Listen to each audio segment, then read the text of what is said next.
All right. You know what it is. You know who it is. We're back. Brandon Gallagher here with another video.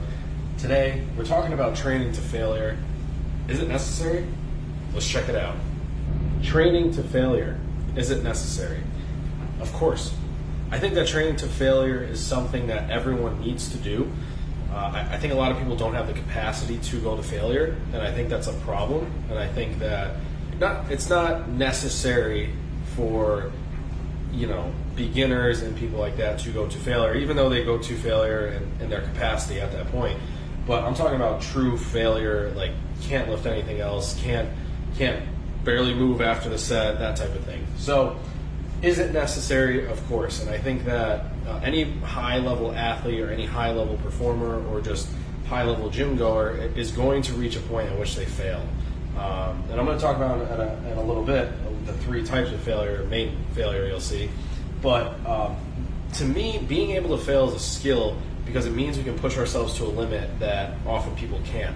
Now, what I wrote here was being able to fail may seem like a bad thing, obviously because you're not completing the rep, but being able to push yourself to a level that you can't do anything of anymore or go any higher and you can't complete a rep is a skill. Now, that doesn't mean if you're a 185-pound squatter and you throw 400 pounds on the bar and you can't do it, that's good.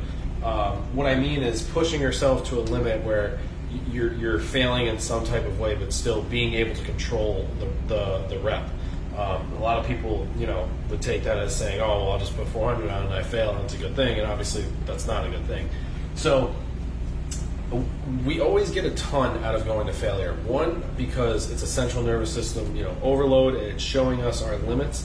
And I think in any capacity of anything that you do, if you know your limits, you know how you can get better and what starts to show. When we go to failure, we start to have things pop up.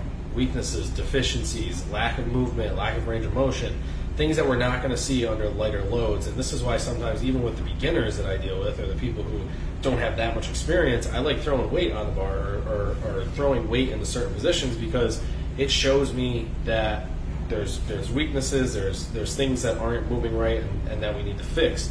And sometimes with lighter weights, people try to take this a little bit easier and they're like, "Oh, it's a new person, I need to go lighter."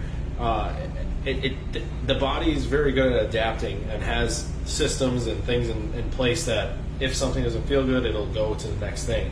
And if you don't challenge it enough, where those end range systems get challenged to the point that they can't actually do the movement correctly, we're never going to see what's right.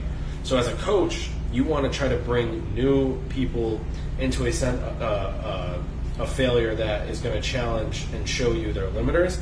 And then for high-level athletes and performers, you want to show that end range of motion to not only get better and get more out of the lifts, but to just show progress and continue to progress.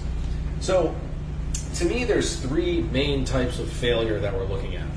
So we're looking at mechanical failure, muscular failure, and then just mental failure, I'll call it. And there may be a better word for that, but that's what I'm going to call it right now, more like CNS capacity.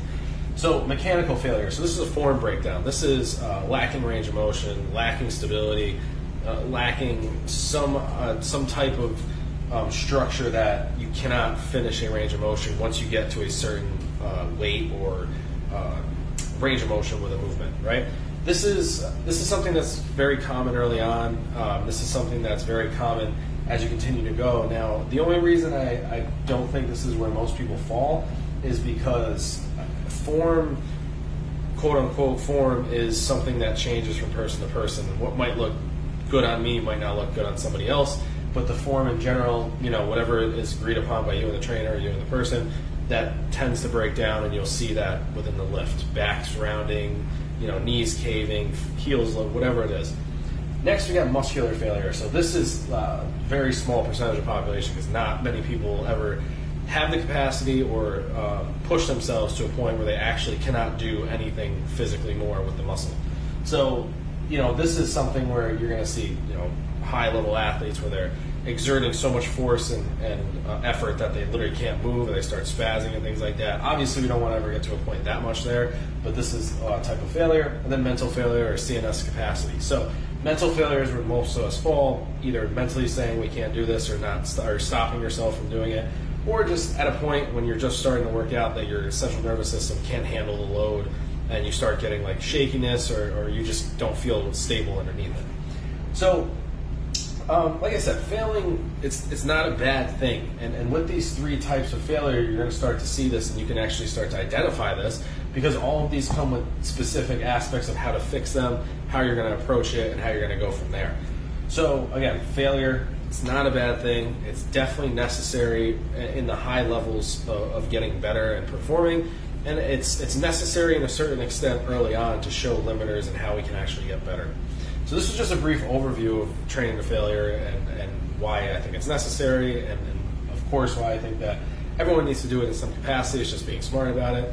If you guys have any questions, coaches or just people who like to work out, reach out. We can talk about how you can better fit failure into your programming.